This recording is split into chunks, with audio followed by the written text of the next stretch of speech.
It was the silence before the storm. Earth had grown accustomed to a peaceful existence in the vastness of the cosmos, unaware that something far more powerful than anything they had ever encountered was about to arrive on their doorstep. The first sign came as a ripple in space. The sky above suddenly brightened, with strange lights like distant stars flickering to life. They weren't stars, though the objects were too massive, too unnatural to be stars. At all across the world, observatories and radar stations quickly identified the incoming fleet of ships, their size, unimaginable their speed, beyond anything Earth had ever achieved before. Military leaders scrambled to respond, but the time to prepare had already passed. The alien fleet arrived with a force that seemed endless, their ships dark and imposing, cutting through the stars with a terrifying presence, each one larger than anything in Earth's navy at the time. The lead ship was a massive structure, shaped like a jagged monolith. It dwarfed every human-made vessel. A deep hum emanated from it like the growl of a sleeping beast, signaling its awakening. Beneath, the dark hull lights blinked in a pattern humans had never seen before, and in that moment Earth's defenses seemed insignificant, their weapons outdated and useless against this alien force.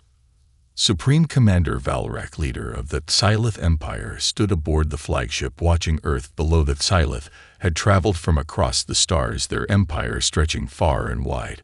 And now it was time to bring Earth into the fold. His species had conquered countless worlds with ease, subjugating them to their will. Humanity would be no different. Valrak's voice echoed through the communication channels on every frequency, demanding Earth's immediate surrender or face complete annihilation. Humanity had only one option in Valrak's eyes: they would kneel before the might of the Xylith Empire.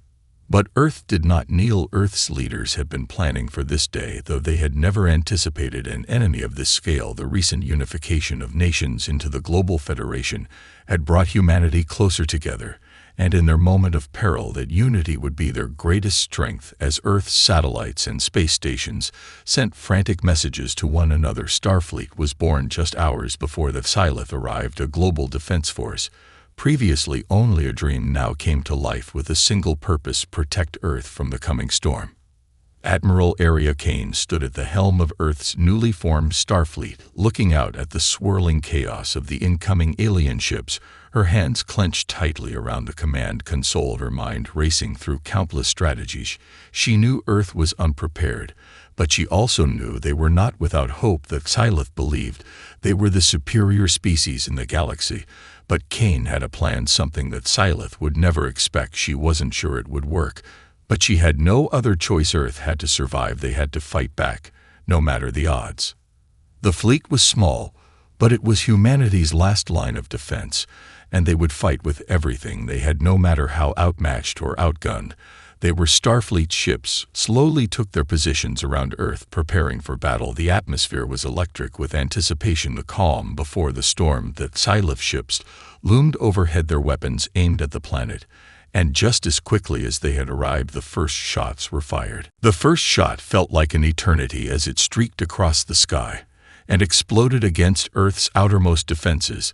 The shockwave rippled across the atmosphere, the sound of the impact deafening. Even in the quiet of space, Earth's Starfleet ships trembled under the force of the attack, the vastness of the Xylith fleet overwhelming, as it loomed like a dark cloud above the planet.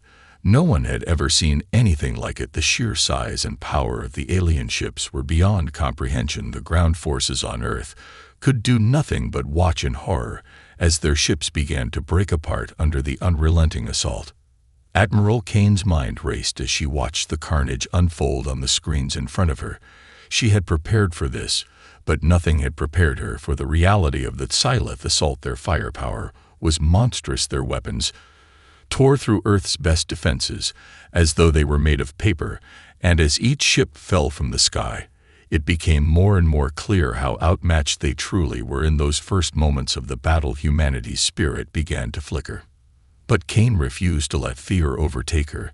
She knew that this was just the beginning. She had no choice But to make a stand, her fingers flew across the console, issuing orders to her fleet.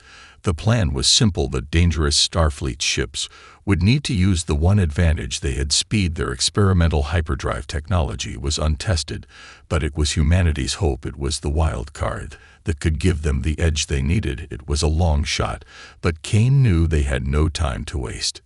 She gave the command, and within moments the first ships of Starfleet activated their warp drives, vanishing from their original locations, only to reappear a moment later several kilometers away. The Xylith, caught off guard by the sudden disappearance of the human ships, struggled to recalibrate their targeting systems.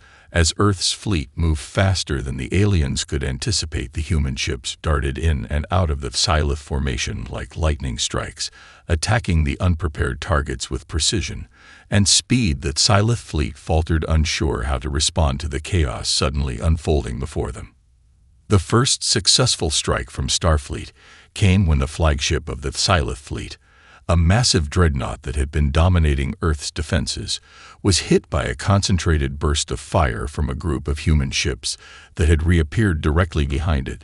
The explosion lit up the darkness of space like a supernova, and for a brief moment, the invincible facade of the Xylith seemed to crack. The human fleet had struck a blow to the heart of their attackers, and the Xylith retaliated with a ferocity that was terrifying. Admiral Kane watched as one of her ships was destroyed in a counterattack. The sight of it was gut-wrenching, but she held her focus. The chaos of battle unfolded around her as her fleet executed hit-and-run tactics. The fight had become unpredictable, with both sides scrambling to adapt to each other's moves. Kane could sense the shock in the Xylith's ranks. They hadn't expected humanity to fight back with such desperation and ingenuity. But it wasn't enough yet. They were still outgunned, outnumbered, and outmatched by the sheer might of the alien fleet, and despite the successes, the battle had only just begun. The aliens were beginning to regroup, reorganizing their forces into a more unified offensive that could push humanity to the brink. Kane's mind raced, but she knew one thing above all else: they had given Earth a chance to survive. Now, it was time to take the fight to the heart of the Xylith Empire. As the battle raged on, Earth's Starfleet found itself in a precarious position. The Xylith, though taken off guard by the unexpected use of human technology, quickly adapted their tactics to counter the hit-and-run attacks. Starfleet was becoming more effective at avoiding the worst of the alien onslaught, but they were still far outnumbered, and the aliens were relentless. They continued to press their advantage, slowly but surely pushing humanity back to the planet's orbit.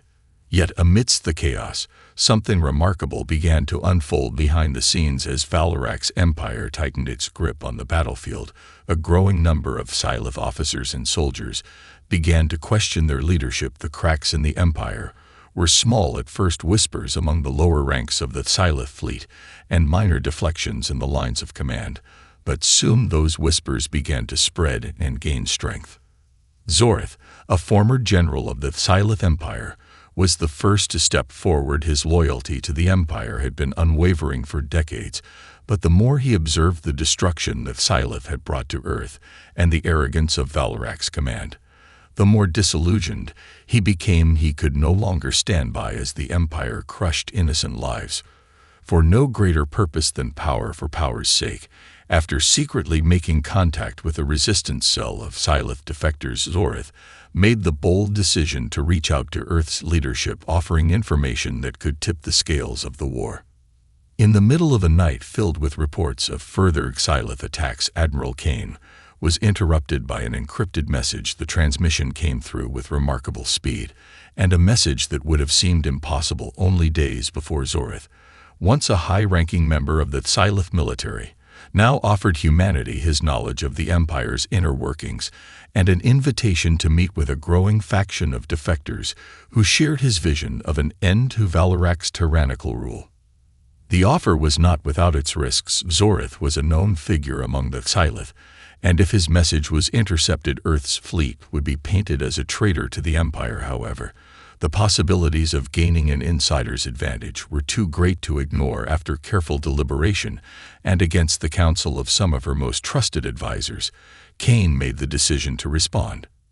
The meeting took place in the quiet void of space aboard an old Silith warship that had been repurposed by the defectors. It was a tense exchange. Zorth, standing before Kane, no longer wore the resplendent armor of the Silith generals, but instead donned the plain garb of an exile. His face was grim, eyes darkened by the weight of his choices. His words were few but filled with urgency. The defectors revealed the cracks in the Silith command structure, the distrust among the high-ranking officers, the slow unraveling of the Empire's grip on its far-flung colonies. Many Silith worlds had begun to question their Emperor's vision, and were seeking alternatives. Even Valrak himself, once revered as an unstoppable leader, was facing dissent within his own ranks. It was an opportunity Earth could not afford to waste. Armed with this newfound knowledge, Kane began planning a new series of strikes against key targets within the Silith's logistical networks. The Silith had grown complacent in their belief that their rule was absolute, and as Kane implemented the defectors' intel, Starfleet began to strike where the Silith least expected, hitting vital supply lines, destabilizing outposts, and sowing discord among their forces. The impact was immediate. As Silith fleets scrambled to regroup, a ripple effect began to spread across the Empire. More defectors came forward, pledging their allegiance to Earth's cause. The seeds of rebellion that Zorth had planted were beginning to take root, and Valrak, unknowingly, was losing control of his once unstoppable empire. With the knowledge gained from the defectors, Admiral Kane knew the time had come to strike directly at the core of the Silith Empire. The information Zorth provided had given humanity a rare opportunity, a chance to cripple the very foundation of the Silith's power. The Empire's central command structure, known as the Hive, was where every fleet movement, every tactical decision, and every resource allocation was determined. If Earth could break the Hive, the Silith would be left directionless, vulnerable to complete collapse. Kane's plan was as audacious as it was dangerous. A small but highly skilled task force of Starfleet's most experienced officers would infiltrate the Hive itself. Located in the heart of Silith-controlled space, the Hive was protected by layers of defense, including powerful shields, automated weapons, and an army of loyal Silith soldiers. But Kane believed their knowledge of the Hive's weaknesses would be enough to give them a fighting chance. The operation began in secrecy. Starfleet's flagship, the Ares, captained by Kane herself, led the way through a labyrinth of asteroids and debris fields, ensuring that the mission remained undetected. The crew was on edge, knowing they were about to breach enemy territory unlike any before. Tensions ran high as each member of the team prepared for the unknown, but Kane held her ground, determined not to let fear cloud their judgment. She had seen Earth survive the impossible before, and she trusted her crew to achieve the same again. For days, the fleet moved undetected, using advanced stealth technology to hide their presence. Finally, they arrived at the Hive. A colossal structure, it was far more than just a command center. It was a symbol of the Silith's unyielding control over their empire. The Hive was a floating fortress, shaped like a massive web of interconnected ships and stations, with millions of Silith personnel stationed within it. Its sheer size was enough to dwarf Earth's largest warships, and any attempt to assault it head-on would surely result in annihilation. The infiltration plan was simple: break into the central data core, infect the system with a virus that would disrupt the Hive's network, and cause chaos within the Silith fleet. But getting inside was far from simple. The Ares and its small fleet of supporting ships positioned themselves just outside the Hive's perimeter, waiting for the perfect moment to strike. A single mistake, a single misstep, could lead to the end of the mission, and the end of humanity's struggle for survival. Admiral Kane selected a team of elite soldiers, led by Captain Evelyn Cortez, to board the Hive. The team's objective was to navigate through the heart of the massive station, evade detection, and reach the central core. They moved through the Hive's dark, labyrinthine corridors, bypassing security measures and disabling automated defenses along the way. The deeper they went, the more they realized how deeply embedded the Silith's power was. Every room was fortified, every hallway filled with armed guards. As they approached the core, the mission began to take a darker turn. The Xylith had anticipated a breach and set traps throughout the station, forcing the team to fight their way through waves of elite soldiers. The sound of gunfire echoed through the metallic halls, and the team's progress was slowed with each passing minute. But despite the overwhelming odds, they pushed forward, driven by the knowledge that this mission could decide the fate of Earth itself. At last, they reached the heart of the hive, the central data core. With no time to lose, Captain Cortez initiated the virus upload, and within moments, the hive's systems began to crumble. Lights flickered and alarms blared as the network began to unravel. The Xylith fleet, once synchronized and deadly, was thrown into confusion. It was only the beginning, but already the cracks in the Empire were widening. As the team made their escape, the hive was plunged into disarray, and the first real blow to the Xylith's power had been dealt. The days following the destruction of the hive were a whirlwind of chaos and opportunity. As the virus planted in the core of the Xylith command structure spread like wildfire, Earth's Starfleet began to notice a ripple effect across the entire Xylith fleet. The once mighty warships, which had previously operated with terrifying precision, now struggled to communicate, coordinate, and respond to new threats.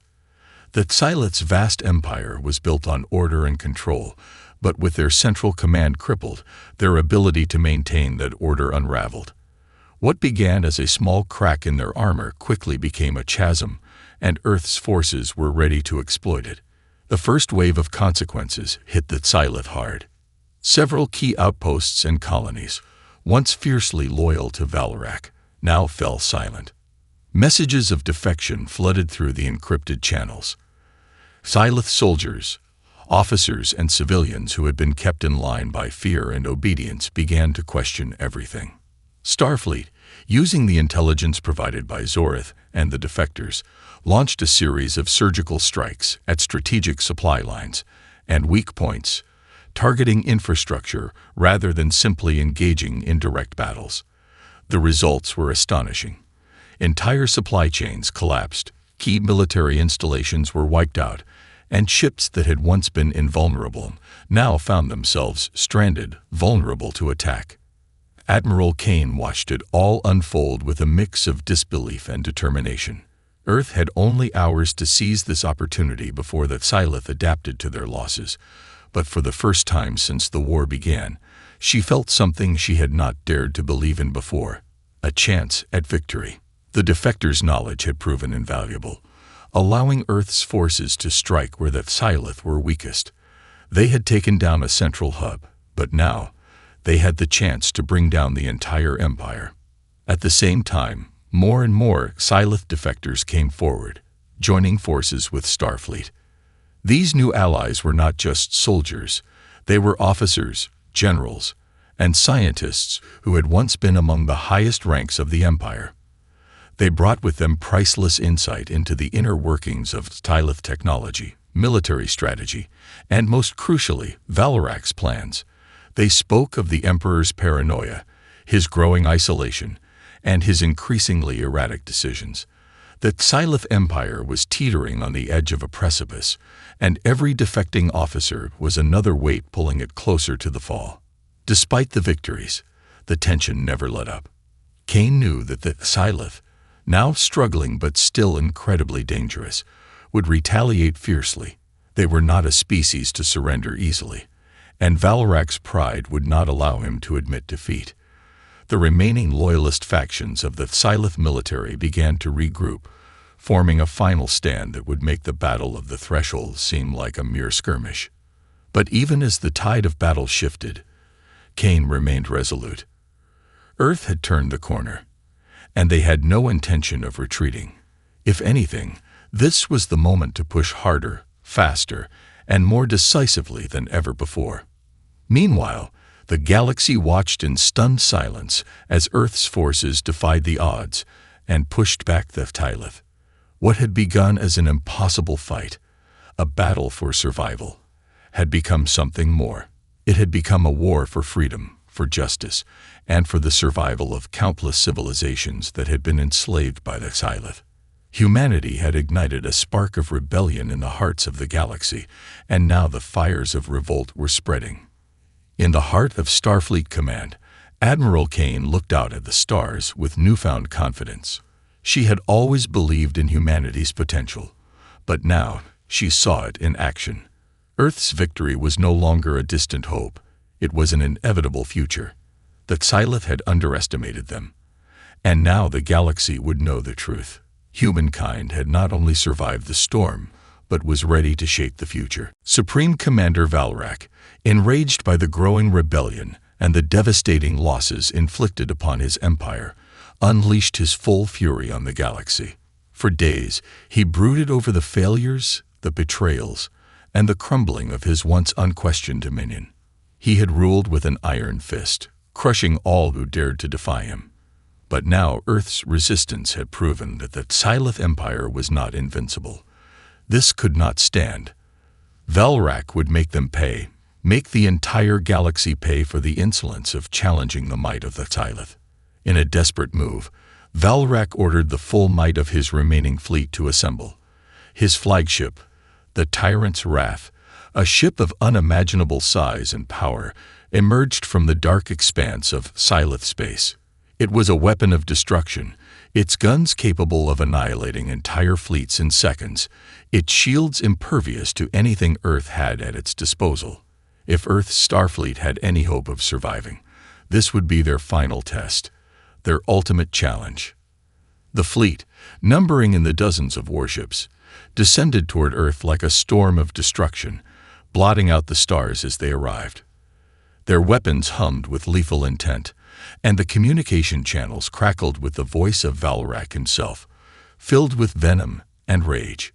Earth, in his eyes, had dared to defy the Xylith Empire, and now it would pay for its defiance. The time for subtlety was over. This would be a full, unrelenting assault that would reduce Earth to ashes. But Admiral Kane was not unprepared.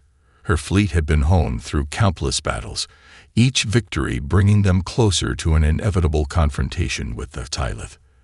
The task now was not to run or hide, but to engage with everything humanity had learned in the last few days. They had faced impossible odds before and survived. This time would be no different. Kane's strategy was bold, far bolder than any previous plan. Starfleet would not wait for Valrak to reach Earth. Instead, they would meet him head-on in the void of space, in a battle that would test everything they had learned. It was a dangerous gamble, but Kane believed that the Xylith were growing too confident, too rigid in their strategies. The chaos of their empire's collapse had created an opening, and it was time to exploit it. The two fleets collided in a cataclysmic clash in the outer reaches of Earth's orbit. Starfleet's ships, though smaller and less powerful than their Xylith counterparts, moved with unmatched precision and speed. The teleportation technology developed during the earlier skirmishes proved invaluable once again, allowing Starfleet to strike at Xylith ships from unexpected angles. Every ship, from the smallest corvette to the mighty Ares itself, was locked in battle. The skies above Earth were filled with fire, debris, and the sounds of war. The Tyrant's Wrath itself became the focal point of the battle. Valrak's flagship loomed like a monstrous beast, its weapons tearing through Starfleet's ranks, forcing ships to retreat. But Admiral Kane would not be deterred. She ordered a direct assault on the Tyrant's Wrath, knowing that if they could cripple the flagship, the Xylith forces would lose their coordination and leadership. The moment was now, or never. As Starfleet's ships danced around the enemy fire, Kane's plan came to fruition. With perfect timing, a squadron of Starfleet's most elite ships emerged from the shadows and launched an all-out assault on the Tyrant's Wrath. Explosions rocked the flagship's shields, weakening them with every strike. Valrak, in his arrogance, had underestimated the human resolve. Despite the overwhelming power of his ship, he had failed to account for one thing: Earth's unbreakable will to fight. Admiral Kane's voice rang out across the fleet as the decisive moment approached. "Push forward. We end this now." With one final, synchronized strike, Starfleet breached the Tyrant's Wrath's defenses.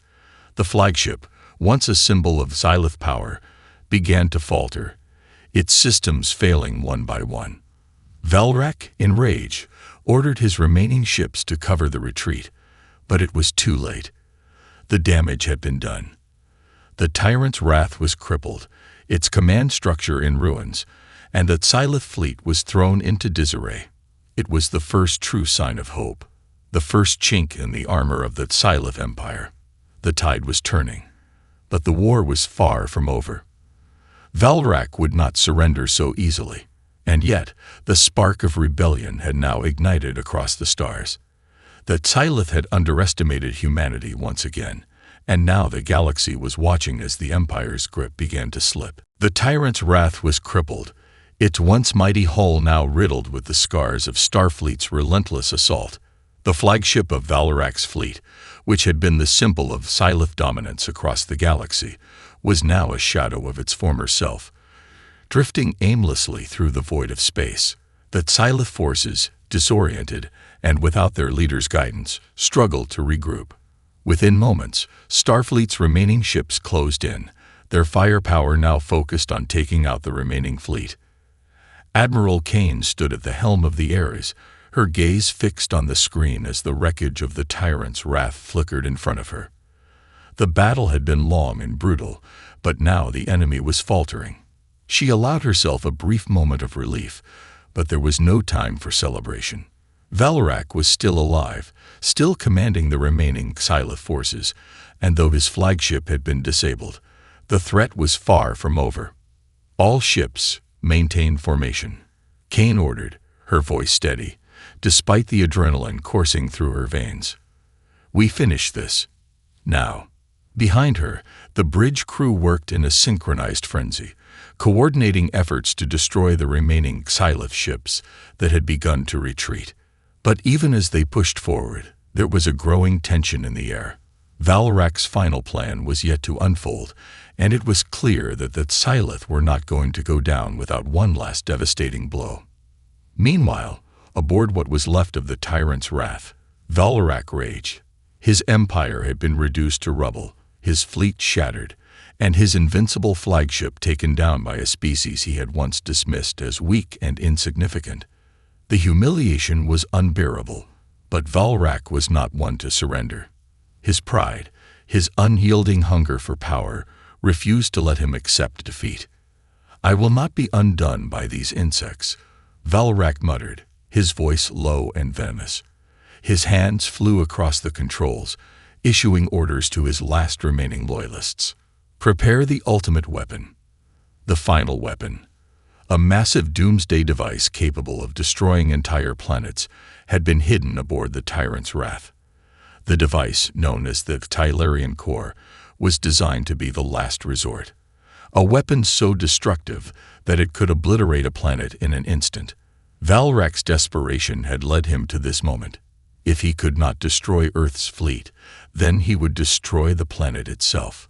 He had underestimated Earth's resilience, but he would not let that mistake stand. The Xyloth fleet's remaining ships, now operating under desperate orders, began to form a protective perimeter around the tyrant's wrath, while the device was activated. The countdown had begun. "Admiral Kane," came the urgent cry from the communications officer. "The tyrant's wrath has activated a doomsday device. It's targeting Earth. We have minutes before it reaches full power." Kane's heart dropped into her stomach. The last thing she had expected was that Valrak, in his rage, would resort to this. Earth had come so far, but now they faced a threat beyond anything they had ever encountered. There was no time to hesitate. "All ships, converge on the tyrant's wrath," Kane shouted. "We can't let that device detonate. We must disable it. Now." With the final confrontation unfolding in the depths of space, Starfleet's ships surged forward, engaging the remaining Xyloth forces with everything they had. But the enemy was relentless, and the protective barrier around the tyrant's wrath was formidable. The device's countdown continued, each second feeling like an eternity. The odds seemed impossible, yet Kane knew they had no choice but to push forward. On the bridge of the Ares, Kane's mind raced. There was only one option left. She would need to board the tyrant's wrath herself and disable the core from within. The risk was unfathomable, but if it meant saving Earth, there was no other way. She turned to her crew, eyes filled with determination. "Prepare the transporters," she said. "I'm going in." The airs shook as the final wave of Xylith warships surrounded them, but Admiral Kane's focus never wavered. Earth's fate hung in the balance. The countdown to detonation on the tyrant's wrath was now ticking down to mere minutes, and the Doomsday device, an unholy creation capable of incinerating Earth, was mere moments away from reaching full power. Kane knew there was no time left for strategy. If she didn't act now, the entire fleet would be wiped out, and Earth itself would cease to exist. A single desperate thought fueled her decision. She would do what was necessary, regardless of the cost. Her crew had carried out impossible missions before, but this one would be hers to bear. "Prepare to beam me aboard the tyrant's wrath," she ordered, her voice resolute. Her eyes didn't leave the view of the massive Xylith flagship, still struggling to stay functional, its shields flickering weakly. A direct assault was futile. There was no other choice but to board the ship itself. Her first officer, Commander Delenn, hesitated for only a fraction of a second before nodding grimly. "Admiral, we'll do everything we can to hold off the remaining ships. You'll have the support you need." The words were meant to reassure her, but Kane could see the uncertainty in his eyes. They all knew the risk. If she didn't succeed in disabling the Xylarian core, Earth was gone. But she had no other option. If anyone was going to stop Valrak's madness, it would be her. The transporters hummed to life, and in an instant, Kane was on the bridge of the tyrant's wrath. The sheer scale of the ship hit her immediately. The walls pulsed with energy, and strange, alien architecture loomed in every direction. The atmosphere was tense, thick with the alien hum of machinery. All around her, the Xylith crew scrambled to maintain control, but the damage from Starfleet's earlier attacks was visible, and their morale had shattered. Kane's eyes scanned the room, her heart pounding as the mission became reality. The countdown clock glowed ominously in the distance. She was running out of time. Without hesitation, she moved quickly, using the knowledge the defectors had provided her to navigate the corridors, avoiding Xylith patrols and disabling any automated defenses she encountered. Each step felt like a countdown of its own, the thudding of her boots on the metal floors only adding to the urgency. Finally, she reached the control center, the heart of the Xylarian core. The massive room was filled with alien technology and pulsating energy conduits.